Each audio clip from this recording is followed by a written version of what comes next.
9.5 साल से प्रधानमंत्री आते कहे मुझे इस्तीफा देने की जरूरत नहीं है, मैं राहुल गांधी से बात करूंगा, समझूंगा वो क्या है।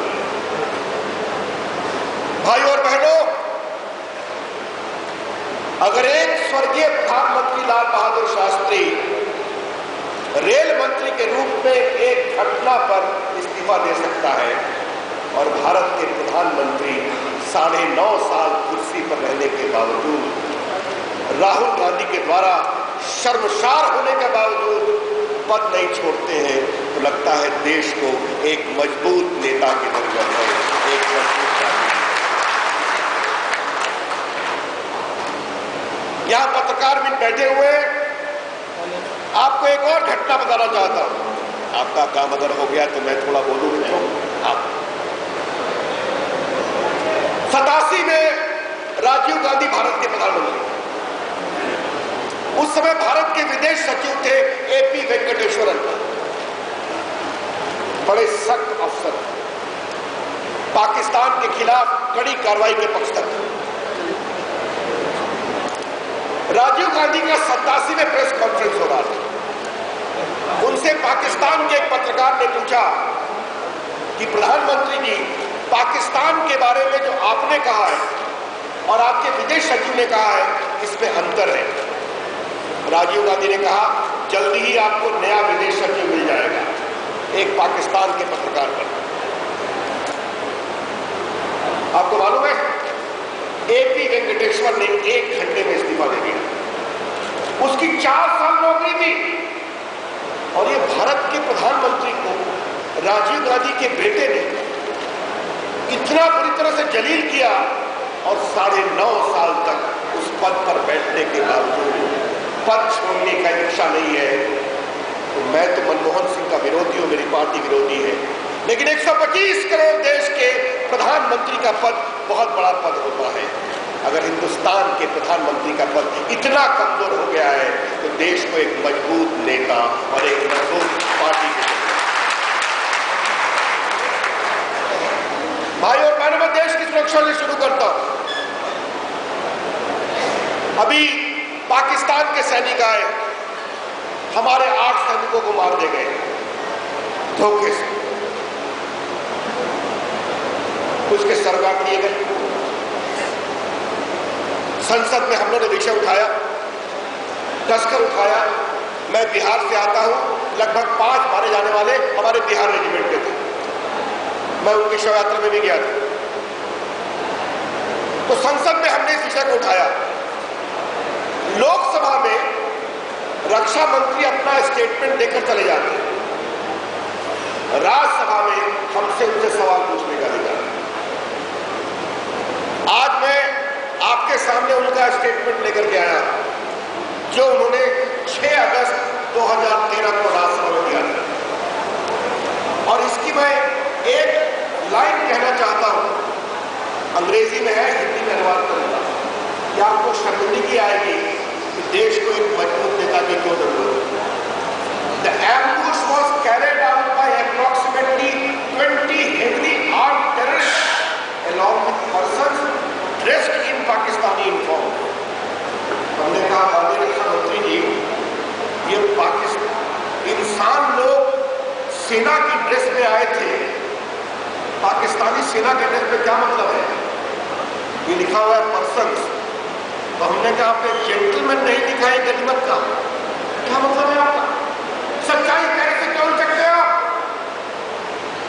इनके स्टेटमेंट के पहले जम्मू से भारत की सेना ने एक प्रेस रिलीज दिया था, जिसमें साफ साफ लिखा हुआ था, मैं ये भी अंग्रेजी में पढ़ रहा हूं, ambush was carried out by approximately 20 heavily armed terrorists along with soldiers of Pak Army। तो जो लड़ रहा था सरहद पर, वहां की ओर से जो प्रेस रिलीज भेजी गई, उसमें लिखा हुआ था पाकिस्तान की सेना के जवान आतंकवादियों के साथ। जो संसद में हमें बताया गया, वो कहा गया सेना का ड्रेस पहने पाकिस्तान, मतलब समझते हैं इतनी शर्मिंदगी। तो हम लोगों ने साहब सदन में जबरदस्त हंगामा किया, देश की सुरक्षा के लिए किया। देश के सम्मान के लिए किया। तो कांग्रेसियों का जवाब नहीं मिला। तो एंथनी साहब उठे और कहे, मैं अपने सेना के कमांडर जनरल विक्रम सिंह को भेज रहा हूं, कल उनकी रिपोर्ट आएगी तो सही सही करूंगा। अगले दिन रिपोर्ट आई और बाद में सब कुछ कहा गया, आपको मालूम है, अपनी गलती भी मानी। भाई और बहनों, क्या हो रहा है? अरे भारत की सेना में तो ये कमांड है कि अगर सेना के एक जवान ने कहा, एक सूबेदार ने कहा, एक कैप्टन ने कहा कि पाकिस्तान के सेना के लोग आए थे हमला करने के लिए, तो उसकी बात देश मानता है। लेकिन देश के रक्षा मंत्री सेना की बात नहीं मानते, जब हम दबाव देते हैं तो उससे कुछ बदला जाता है। भाई और बहनों, मैं आपके सामने एक सवाल उठा रहा हूं। यह सवाल दिल्ली में हम लोगों ने कई बार उठाया, संसद के अंदर और संसद के बाहर। प्रधानमंत्री जी, रक्षा मंत्री जी, इस बात का जवाब दीजिए कि जब जम्मू से सेना के लोगों ने स्टेटमेंट दिया था 3 घंटा पहले कि पाकिस्तानी सेना के जवानों ने हमला किया था, तो दिल्ली में पाकिस्तानी सेना के जवानों को किसने बदल कर कहा? कुछ लोग थे जो पाकिस्तानी सेना के ड्रेस में थे। ये क्यों हो रहा है? ये क्यों होना चाहिए? भाई और बहनों, अगर देश की सुरक्षा के साथ ये खिलवाड़ हो रहा है तो इस देश को एक मजबूत नेता चाहिए और एक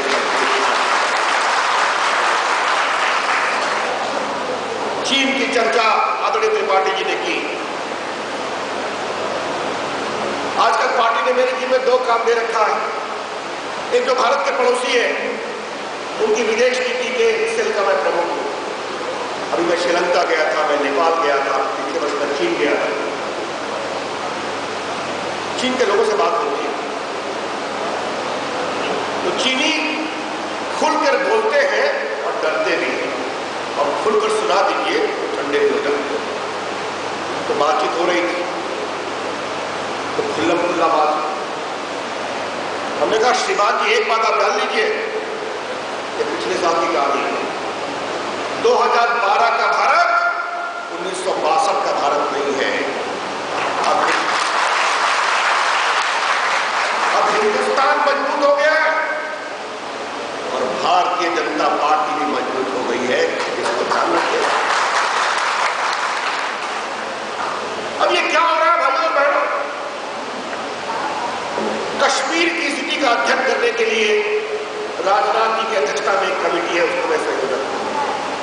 कई बार हम लोग कश्मीर गए, कारगिल, लद्दाख,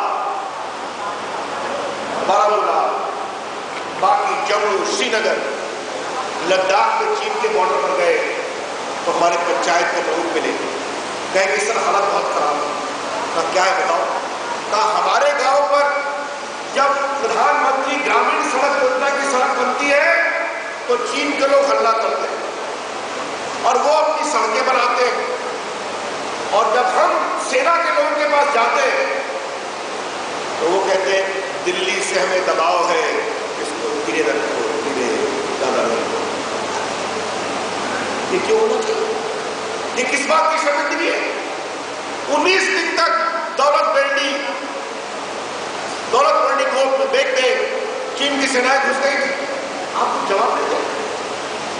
भाई और बहनों, अगर चीन के साथ भारत के संबंधों को ठीक करना है, इज्जत के साथ, सम्मान के साथ, तो इस देश में एक मजबूत नेता चाहिए और एक मजबूत।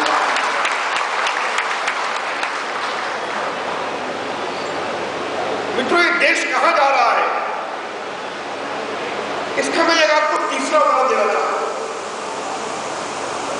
देश के एक बड़े ही योग्य गुणी गृह मंत्री है सुशील कुमार शिंदे। उन्होंने कहा भगवा आतंक। हमने पूछा संसद में, ओ श्रीमान सुशील कुमार शिंदे जी, भगवा का मतलब समझते हैं आप? क्या समझते हैं भगवा का मतलब? जब इस देश में आतंकवाद होता है तो हम तो कभी नहीं कहते मुस्लिम आतंकवाद, हम तो कभी नहीं कहते इस्लामी आतंकवाद है, हम कहते जिहादी आतंकवाद जो पाकिस्तान की धरती से आता है। भारत के तिरंगे में एक रंग है भगवा। महाभारत में अर्जुन के रंग साथी के रूप में जो झंडा फहराता है वो है भगवा। भारत के संस्कारों का शब्द है भगवा, साधु संतों का देश है भगवा। हमने कहा सुशील कुमार शिंदे जी आप आते हैं महाराष्ट्र से, वहां शिवाजी के रायगढ़ किले पर भी जो झंडा फहरता है उसका रंग है भगवा। क्या मतलब है इसका? जो हाल है देश के मंत्रियों का, अगर प्रधानमंत्री का ये हाल हो तो नहीं हमने वो गलती से बोल दिया था छोड़ दो, हमने कहा क्यों छोड़ दो? बाद में उन्होंने माफी मांगा। उन्होंने एक चिट्ठी लिखी है 2 दिन पहले सारे मुख्यमंत्रियों को कि अगर कोई मुस्लिम लड़का गलती से पकड़ लिया गया तो उसे छोड़ना चाहिए। भारत का संविधान क्या कहता है? कोई भी गलती से पकड़ लिया गया तो उसको छोड़ना चाहिए। यहां जो आप बैठे हैं अगर पुलिस ने गलती से पकड़ लिया तो उसको छोड़ना चाहिए। क्या हिंदू, क्या मुसलमान, क्या सिख, क्या ईसाई, क्या अगला, क्या पिछड़ा, ये तो भारत का कानून है। क्या क्या करें? आज जब मैं इलाहाबाद में भाषण दे रहा हूं तो मुझे एक कहानी याद आती है, एक वाकया। अखिलेश यादव सरकार ने एक सर्कुलर निकाला था कि आतंकवादियों का केस वापस होना चाहिए, याद है ना? और अगर हाईकोर्ट उस पर कोर्ट सख्त नहीं हुआ होगा तो वो होगा। अखिलेश यादव इसमें अकेले नहीं है। हमारे पड़ोस में नीतीश कुमार हमसे अलग होने के बाद भी बहुत के रास्ते हो रहे हैं। इसका आपको एक उदाहरण देता हूं। यासीन भटकल का नाम आपने सुना है? देश के हर आतंकवाद में यासीन भटकल का नाम आ रहा है। नेपाल से पकड़ा गया, आईबी और नेपाल की पुलिस ने पकड़ा, उसको रक्सौल किस्मा में ले आए जो मोतिहारी नेपाल और बिहार के बॉर्डर पर।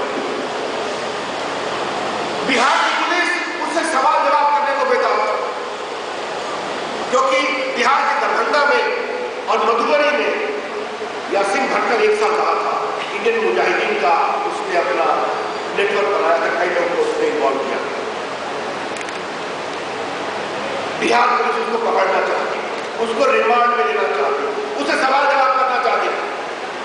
नीतीश कुमार जी ने कहा नहीं नहीं नहीं, जाने दो, NIA को आने दो, लेके दिल्ली जाने दो। पूरी बिहार की पुलिस देखे सर आप ये क्या कर रहे हैं? तो बाद में बताया गया यासीन भटकल को पकड़ोगे तो कोर्ट को असर पड़ेगा। भाई और बहनों, ताली बजाने की बात नहीं है, शर्म की बात। यासीन भटकल देश की आध्यात्मिक राजधानी काशी पर संकट मोचन पर हमला होता है, उसका भी एक सरगना। यासीन भटकल भारत की राजनीतिक राजधानी दिल्ली पे हमला होता है, उसका भी एक सरगना। यासीन भटकल भारत की व्यावसायिक राजधानी मुंबई में हमला होता है, मेट्रो में, लोकल ट्रेन में लोग मरते हैं, उसका एक सरगना। वो भारत की भौतिक राजधानी पुणे, हैदराबाद, बेंगलुरु में जो आतंकवादी हमला होता है, उसका भी सरगना। इसमें हिंदू मरते हैं, मुसलमान भी मरते हैं। लेकिन इतने बड़े आतंकवादियों को वोट बैंक के कारण पुलिस से सवाल जवाब करने से रोका जाता, जबकि महाराष्ट्र की पुलिस, तमिलनाडु की पुलिस, केरला की पुलिस, कर्नाटका की पुलिस उसको खोज रही है। कहां जा रहे हैं? लोग कहते हैं हम मुसलमान विरोधी है। आज जब एक मजबूत नेता की बात होती है तो मैं भाजपा का दृष्टिकोण मुसलमानों के बारे में एक उदाहरण से स्पष्ट करना चाहता हूं। अटल बिहारी वाजपेयी की सरकार में मैं मंत्री था और मुझे सूचना प्रसारण मंत्री के रूप में भी काम करने का। तो एक दिन मुझे पाकिस्तान के क्रिकेट कंट्रोल बोर्ड का निमंत्रण आया कि आइए आप लाहौर के गद्दाफी स्टेडियम में मैच देखिए, भारत और पाकिस्तान के लिए। दूरदर्शन को कवर करती थी। मैं अटल जी के पास गया, कहा मुझे निमंत्रण आया, मैं क्या करूं? अटल जी का स्वभाव आप जानते हैं, जाओ देखो कैसी फिजा बदल रही है, जाओ। मैं गया। अब आप समझ सकते हैं 1.5 लाख पाकिस्तानी, 10-15 हजार हिंदुस्तानी पहुंचते और मैं VIP इंक्लोजर से मैच देख रहा था और मेरे बगल में कसूरी साहब पाकिस्तान के विदेश मंत्री। अब उस दिन गजब हो गया, इरफान पठान ने ऐसी बॉलिंग की कि धक्का-धक 3 पाकिस्तानी आउट। जहीर खान ने हिंदुस्तान से ऐसी बैटिंग की, बॉलिंग की कि पाकिस्तानी धराशायी। तो मेरे बगल में कसूरी साहब बैठे हुए, तो मैंने पूछा, जनाब रविशंकर साहब, ये इरफान पठान और जहीर खान हिंदुस्तान में कहां का मुसलमान है? मैं क्यों कहा नहीं? आप उसकी परेशानी समझ सकते हैं। पाकिस्तान की धरती पर भारत के 2 प्लेयर जो मुसलमान भी हैं, ऐसी बॉलिंग कर रहे हैं कि पाकिस्तानी आउट हो रहे हैं। फिर भारत की बैटिंग का सवाल आया, तो आपके इलाहाबाद का मोहम्मद कैफ लड़का था, उसके साथ उसने 66 रन बनाया और 5 छक्के मारे। तो कसूरी साहब ने फिर पूछा, जनाब रविशंकर साहब, ये मोहम्मद कैफ हिंदुस्तान में कहां का मुसलमान? तो हमने कहा, कसूरी साहब, इरफान पठान, जहीर खान, मोहम्मद कैफ तीनों भारत माता के बंदे हैं और हिंदुस्तान को तब उन्हें चश्मा खोला, मेरी तरफ देखे और मुस्कुराए, कहे आप बीजेपी वाले हैं ना? मैंने कहा बिल्कुल,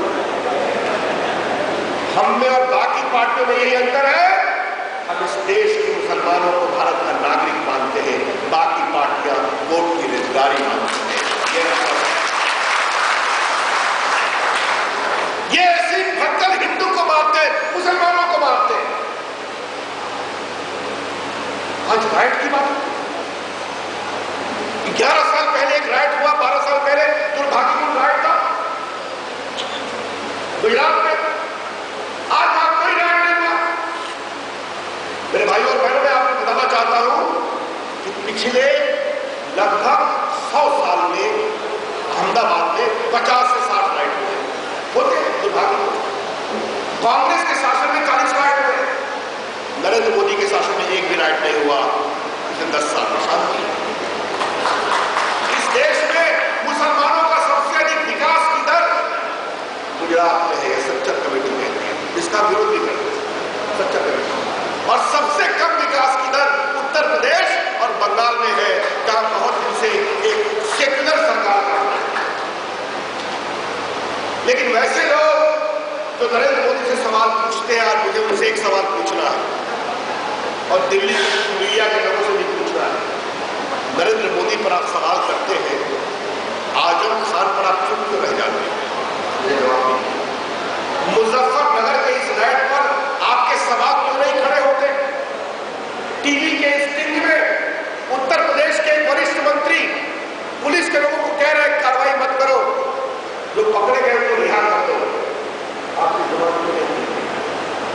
आज वो सारे टीवी वाले खामोश हैं, वो सारे कुछ संपादक खामोश हैं, वो सारे बुद्धिजीवी खामोश हैं, वो सारे बड़े बड़े चिंतक खामोश हैं, जो पिछले 10-12 वर्षों से नरेंद्र मोदी की आलोचना करते रहे हैं।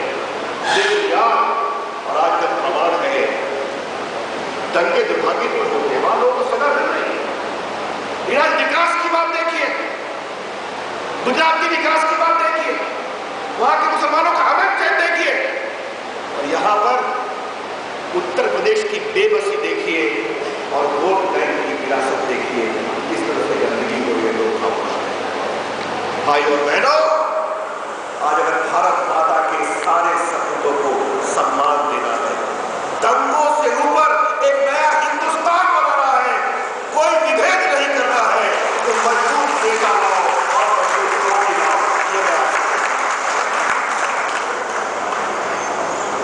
देश की आर्थिक स्थिति बहुत खराब है, बहुत ही खराब। आजकल तो आपको सुना कि मेरा परिचय एक वकील का भी, एक सांसद भी, विपक्ष का उपनेता हूं, संसद की वित्त की स्टैंडिंग कमेटी में देश की आर्थिक स्थिति का विश्लेषण करता हूं। आजकल तो बड़े बड़े उद्योगपति मिलते हैं, कहते हैं सब आप लोग आ जाइए। क्या बात? कहा सब सारा काम धंधा बंद है, सब कुछ चौपट है। भाई और बहनों, आज मैं आपको एक बात कहना चाहता हूं, और ये बात आपके लिए जानना बहुत जरूरी है। अटल बिहारी वाजपेयी 1998 में सत्ता में आए, उस समय देश की विकास दर थी 4.8%।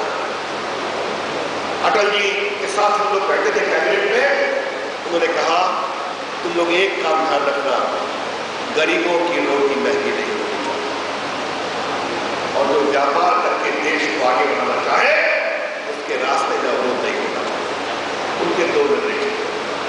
6 साल तक अटल बिहारी वाजपेयी की सरकार ने महंगाई नहीं थी, आपको याद है।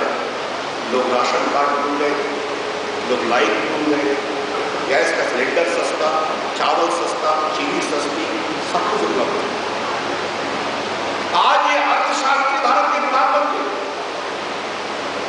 अभी मैं प्रधानमंत्री पद का बहुत सम्मान करता हूं, लेकिन एक बात मैं कहूंगा, मनमोहन सिंह जी अभी तक म्यूनिसिपैलिटी का भी इलेक्शन नहीं जीते हैं, मालूम है। 9.5 साल से है, एक बार इलेक्शन लड़े थे, वो भी दिल्ली में विजय मल्होत्रा से हार गए थे लोकसभा के चुनाव में, बीजेपी के साथ। ठीक है, कांग्रेस का अपना मामला है, मैं क्या बोलूं, लेकिन कहा गया बहुत बड़े अर्थशास्त्री हैं। मैं थोड़ा पढ़ता लिखता हूं, सिद्धार्थ दास सिंह जानते हैं। मैं बहुत दिनों से एक अर्थशास्त्र की किताब खोज रहा हूं जिसको मनमोहन सिंह ने लिखा,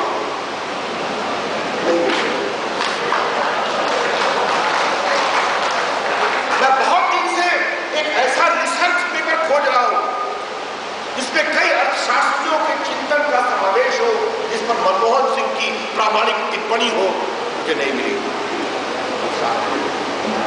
लेकिन इस महान अर्थशास्त्री ने देश के अर्थ का कैसा अर्थ किया है।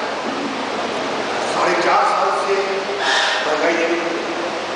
डॉक्टर मनमोहन सिंह जी ये बता दीजिए, अगर अटल बिहारी वाजपेयी की सरकार में 6 साल महंगाई नहीं रह सकती, महंगाई बिल्कुल नहीं होती, तो आपकी सरकार में महंगाई क्यों है? क्योंकि कांग्रेस का हाथ महंगाई के साथ। मैं इसी में एक बात, विकास की बात कह रहा था। हमारी सरकार आई थी 4.8, याद होगा पोखरण का अणुबम विस्फोट हुआ था, अमेरिका ने प्रतिबंध लगाया, इंग्लैंड ने लगाया, कनाडा ने लगाया, न्यूजीलैंड ने लगाया, ऑस्ट्रेलिया ने लगाया, जर्मनी ने लगाया, जापान ने लगाया। दुनिया की जितनी बड़ी ताकतें हैं, सबों ने कहा भारत ने क्योंकि पोखरण अणुबम का विस्फोट किया, इसलिए हम प्रतिबंध लगाएंगे। इन लोगों का दबाव था, अटल बिहारी वाजपेयी आप एनपीटी साइन करिए, जो विभेदकारी थी। अटल जी ने कहा हमें भारत के लोगों पर भरोसा है, हम एक विभेदकारी नीति साइन नहीं करेंगे। लेकिन दुनिया को भारत की जरूरत थी, भारत के मार्केट की जरूरत थी, और क्या अमेरिका, क्या इंग्लैंड, क्या जर्मनी, क्या जापान, क्या न्यूजीलैंड, क्या ऑस्ट्रेलिया, सबों ने प्रतिबंध को हटाया। याद है आपको कारगिल का युद्ध हुआ था, याद है आपको गुजरात में इतना बड़ा भूकंप आया, बाकी कई प्राकृतिक आपदाएं, अकाल पड़ा था। फिर भी जब 2004 के 22 मई को अटल बिहारी वाजपेयी सत्ता से गए, तो भारत के विकास की दर 4.8 से 8.5 हो गई थी। पूरी दुनिया में सड़कें बन रही थी, मोबाइल आ रहे थे, आवाज चला गया 4.8। कहां अटल बिहारी वाजपेयी ने यह दिया? जब पूछते हैं क्या हुआ, क्यों नहीं विकास दर ठीक हो रहा है, क्यों नहीं महंगाई कम हो रही है, दुनिया में बहुत परेशानी है।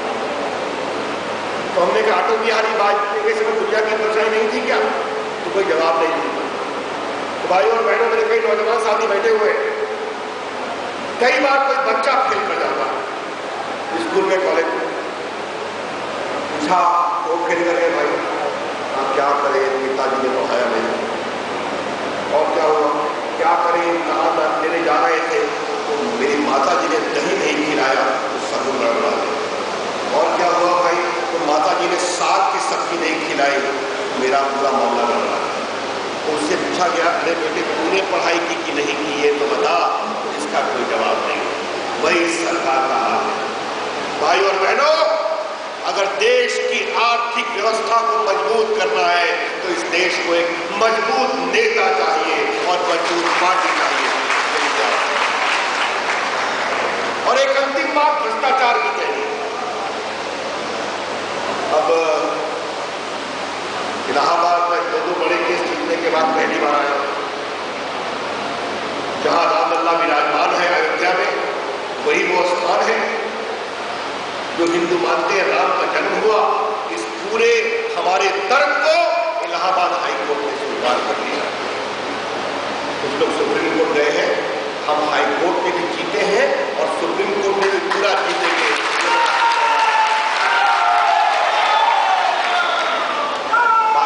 भाई और बहनों, ये हमारे राम जन्मभूमि का मुद्दा कोई चुनावी मुद्दा नहीं है, ये मैं आपको साफ कहना चाहता हूं। ये देश का शाश्वत मुद्दा है और भारत ही नहीं, दुनिया के करोड़ों हिंदू मानते हैं जहां पर रामलला विराजमान है वहां एक भव्य मंदिर बनना चाहिए और एक भव्य मंदिर बनेगा।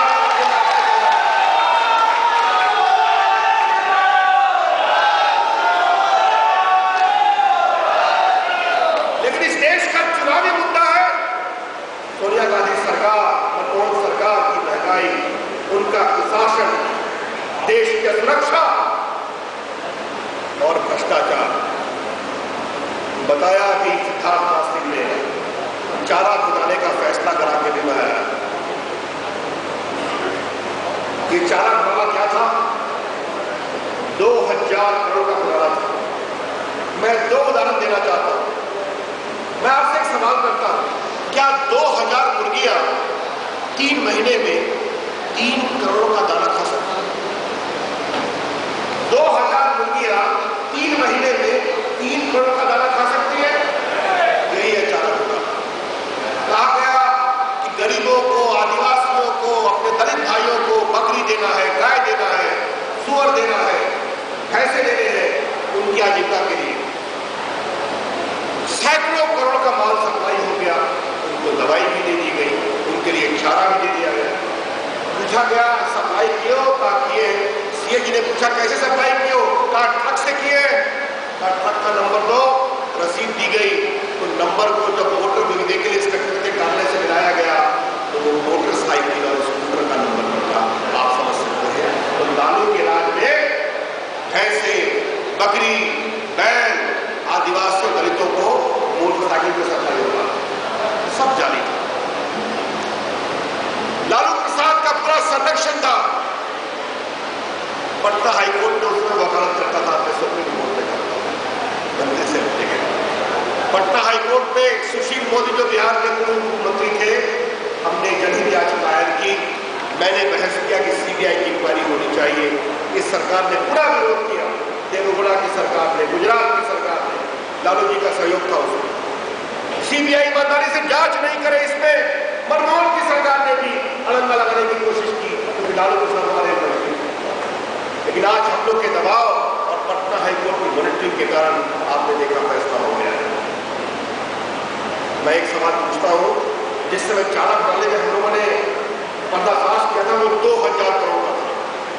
बोफोर्स घोटाला था 60 करोड़, तो लगा बहुत बड़ी बात कर दी। अब तो लगता है कि 2000 करोड़ बिलो स्टैंडर्ड है। कोयला घोटाला 1,82,000 करोड़, 2G घोटाला 1,76,000 करोड़, कॉमनवेल्थ घोटाला 70,000 करोड़। अब तो लगता है 10,000 करोड़ से नीचे का घोटाला यूपीए सरकार में बिलो स्टैंडर्ड होता है। 10,000 करोड़ देश की छवि कलंकित हो गई है। भगत सिंह का देश इलाहाबाद में हूं तो जब भी उस कंपनी गार्डन के सामने से गुजरता हूं तो आंखों में आंसू आते हैं। क्या चंद्रशेखर आजाद ने मोदी से ये ठाई थी कि देश को चलाने वाले लूट की परंपरा में सबसे अधिक लूट है। ये कब तक चलना चाहिए? ये क्यों चलना चाहिए?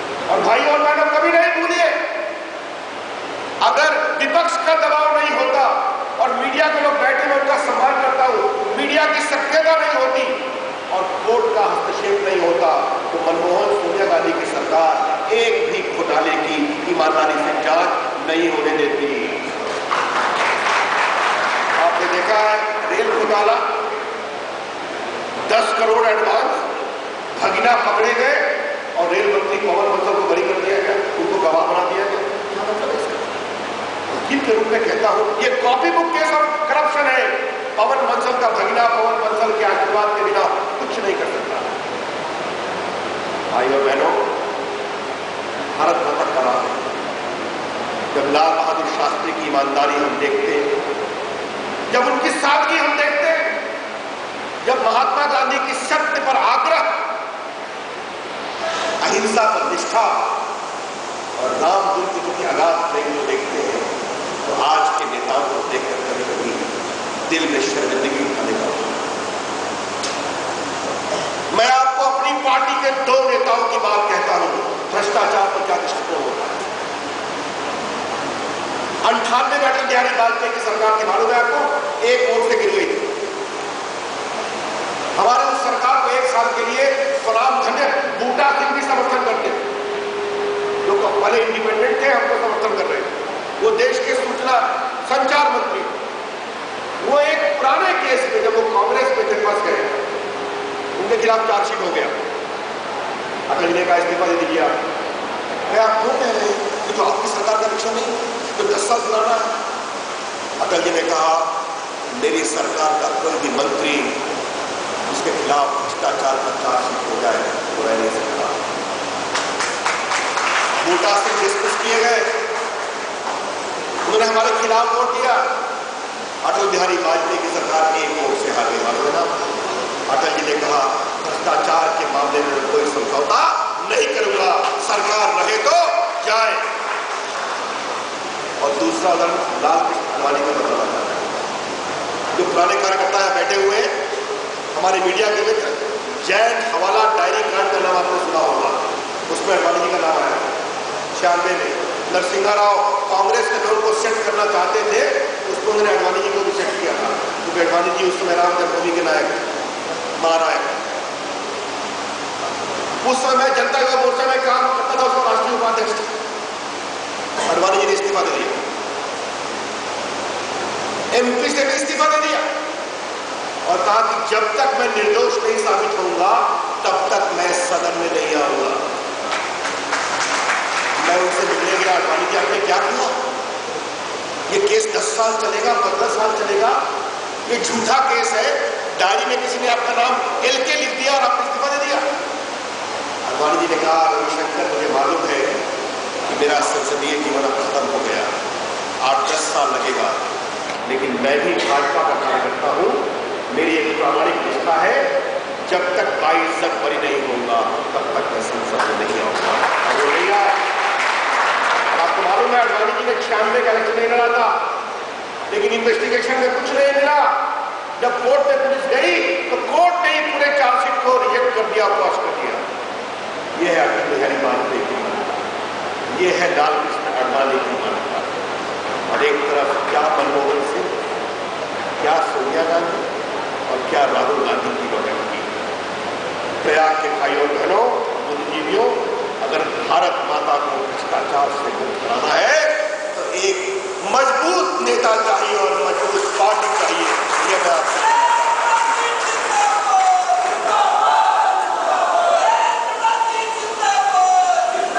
अंतिम बात अपने बड़े भाई इस देश के लोकप्रिय नेता नरेंद्र मोदी के बारे में। वो 12 साल से मुख्यमंत्री हैं, आज तक उनके ऊपर भ्रष्टाचार का एक आरोप लगा है क्या? एक आरोप लगा। वहां जो निर्णय होते हैं, अगर मालूम हो गया उस कंपनी ने कॉन्ट्रैक्ट में कोई घूस दिया है, उसका कॉन्ट्रैक्ट कैंसिल हो जाता है। मेरे नौजवान साथियों, नरेंद्र मोदी का जीवन कहां से शुरू हुआ था? वो स्टेशन पर चाय पिलाया करते, उनके पिताजी चाय बनाया करते, और जब 62 की लड़ाई में सेना के जवान सरहद पर जाया करते थे, उन्होंने अपने गरीब पिताजी को कहा कि पिताजी आज स्टेशन पर मैं इन सबों को मुफ्त चाय पिलाऊंगा, उनके पैर छूऊंगा, इसलिए भारत माता की सेवा।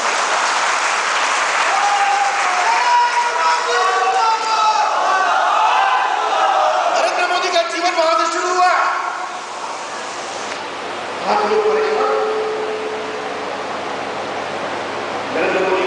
मोदी में हुई भाईराम, नरेंद्र मोदी की सभा रेवाड़ी में हुई 3.5 लाख, नरेंद्र मोदी की सभा सिर्फ कार्यकर्ताओं की भोपाल में हुई 6 लाख लोग, नरेंद्र मोदी की सभा हैदराबाद में हुई 3.5 लाख लोग थे। और आज से 10 दिन पहले नरेंद्र मोदी की सभा तिरुची में हुई तमिलनाडु में 2.5 लाख। क्या उत्तर, क्या दक्षिण, क्या पूरब, क्या पश्चिम। और मेरे भाई और बहनों, तमिलनाडु में भाजपा कमजोर है, बहुत मजबूत नहीं है, हमारा कोई एमएलए नहीं है। आंध्र प्रदेश में भाजपा कमजोर है, मेहनत करनी है, हरियाणा में भी हमें मेहनत करनी है, लेकिन भोपाल दिल्ली तो है, क्या रेवाड़ी, क्या हैदराबाद, क्या तिरुची, क्या प्रयाग, क्या काशी, क्या कन्याकुमारी, क्या कश्मीर। आज देश एक ही आग्रह कर रहा है, इस देश को भाजपा चाहिए, इस देश को नरेंद्र मोदी चाहिए। क्यों हो रहा है? क्योंकि जिस तरह सरकार चली है, लोग परेशान हैं, जनता उठ चुकी है। अब तो मैं टेलीविजन के कारण चेहरा लोग पहचानते हैं, तो मैं जब जहाज में बैठता हूं, ट्रेन में बैठता, लोग कहते हैं आप लोग आ जाइए, अब बहुत हो गया, अब बर्दाश्त नहीं। भाई और बहनों, मुझे अंत में आप कार्यकर्ता मित्रों से यही आग्रह करना है, पूरे देश में एक अभूतपूर्व हवा बह रही है बदलाव की, भारत माता की सुरक्षा की। जो मनमोहन सोनिया गांधी ने असहाय भारत, असुरक्षित भारत छोड़ा है, उससे भारत निकलना चाहता है। उस जनता की वेदना को पहचानिए, जनता के बदलाव की चाहत को समझिए। और जो मेरे नौजवान साथी बैठे हुए हैं, आज मैं आपसे कहना चाहता हूं, इस बदलाव को तूफान बना दो, एक ऐसा तूफान बना दो कि देश का भ्रष्टाचार, देश की महंगाई, देश की जड़ता, देश की असुरक्षा सब खत्म हो। और जब ये बदलाव होगा, जब 15 अगस्त 2014 को नरेंद्र मोदी जी लाल किले पर तिरंगा फहराएंगे,